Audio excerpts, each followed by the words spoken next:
আজকে রান্না করব মজাদার লোভনীয় কাচ্চি।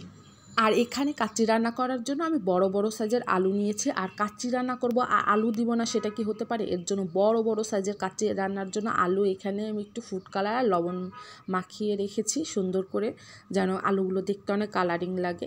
আর এইখানে আরেকটা উপাদান তৈরি করে রাখবো, সেটা হচ্ছে গরম দুধের সাথে একটু ঘি আর একটু চিনি দিয়েছি। আর একটা উপাদান তৈরি করে রাখবো, ওই যে গরম দুধের সাথে একটু ফুড কালার, যেন কাচ্চিটা অনেক সুন্দর কালারফুল হয়। আর এইখানে কাচ্চি রান্না করার জন্য আমি পেঁয়াজের বেরেস্তা করে নিচ্ছি। কাচ্চিতে পেঁয়াজের বেরেস্তা লাগবে, এর জন্য আমি একটু বেশি পরিমাণের পেঁয়াজের বেরেস্তা করে নিচ্ছি। আর এই কাচ্চিটা এত মজার হয়েছে, রান্নার এত মজার, যেটা আমি আশাই করি না। আমি প্রথমবার কাচ্চি রান্না করেছি, এতটা ভালো হবে আমি আশাই করিনি।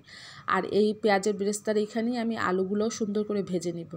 এই কাচ্চিটা আমার হাজব্যান্ড, তুমি এত মজাদার কাচ্চি রান্না করতে পারো, আর বাইরে থেকে কখনো কাচ্চি আনার কথা বলবে না, তুমি এইভাবে রান্না করবে। তো এখানে কাচ্চি রান্না করার জন্য আমি চালটা সেদ্ধ করে নিব। আর এখানে রাঁধুনির মশলা ব্যবহার করতেছি, সেই 1 প্যাকেট মশলা আমি এখানে ঢেলে দিয়েছি কেটে। আর এই পানিটা যখন ফুটবে তখন আমি চালগুলো দিয়ে দেব। আর চাল আমি আগেই 20 মিনিট আগেই ভিজিয়ে রেখেছি, তাহলে চালগুলো একটু ভালো ফুলে। তো দেখেন পানিটা এখানে ফুলে গেছে, তো আমি এই চালগুলো সুন্দর করে দিয়ে দিয়েছি। চালগুলো ধুয়ে আমি পরিষ্কার করে রেখেছিলাম। আর এইখানে দেখেন চাল সেদ্ধ হয়ে গেছে, আমি এটা পানি ঝরিয়ে নিব।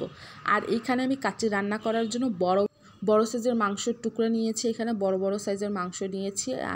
আর এখানে আদা রসুনের পেস্ট দিয়ে দিচ্ছি, তারপর লবণ দিয়ে দিচ্ছি, পরিমাণ মতো তেল দিয়ে দিচ্ছি। আর এই যে পেঁয়াজের বেরেস্তা করে রেখেছিলাম সেটা অর্ধেক দিয়ে দিয়েছি। আর এখানে কাচ্চির মশলাটা দিয়ে ভালো করে মিশিয়ে নিচ্ছি।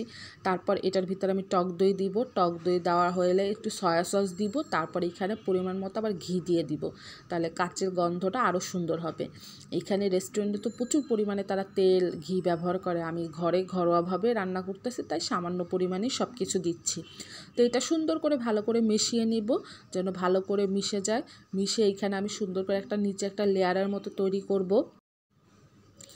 তারপর এটা মেশানো হয়ে গেলে আমি এখানে কাচ্চির আলুগুলো আমি সুন্দর করে দিয়ে দেব। দেখেন আলুগুলো ভাজার পর কত সুন্দর একটা কালার হয়েছে।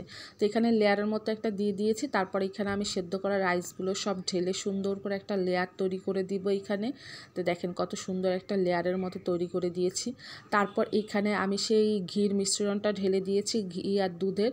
তারপর এখানে আমি কিছু আলু বোখরা দিয়ে দিব এখানে, যেন কাচ্চির টেস্টটা আরও সুন্দর বেড়ে যায়, আরও খেতে অনেক মজাদার হয়। তারপরে এখানে আমি কিছু কিশমিশ দিয়ে দিচ্ছি, কিছু এখানে আমি ড্রাই ফ্রুট দিয়ে দিলাম, কাজু বাদাম। তারপরে এখানে আমি ফুড কালারের মিশ্রণটাও দিয়ে দিচ্ছি, যেন কাচ্চিতে খুব সুন্দর একটা কালার আসে।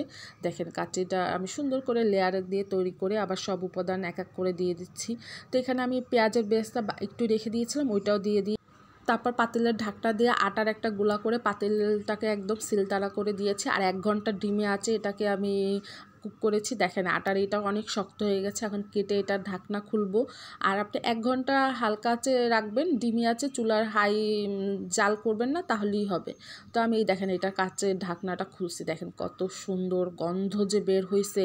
আর কাচ্চিটা এত সুন্দর রান্না হয়েছে, নিচের আলু মাংস একদম সুন্দর করে সেদ্ধ হয়ে গেছে, মানে এই রকমের সেদ্ধ হবে আমি আশাই করি না। আর দেখেন কত সুন্দর কালারের হয়েছে। তো দেখেন আমি এখানে প্লেটে বেড়ে নিয়েছি। আর আলুগুলো এত নরমভাবে সেদ্ধ হয়েছে, আপনার মাংসগুলোও খুব সুন্দর নরমভাবে সেদ্ধ হয়েছে, কিন্তু এত গরম আমি ধরতে পারতেছি না। তো প্লেটে বেড়ে নিয়েছি খাওয়ার জন্য। আর এত মজাদার কাচ্চি হয়েছে, বাসায় এভাবে রান্না করলে যে এত মজার হবে মানে আশাই করিনি। তো খুব মজা করে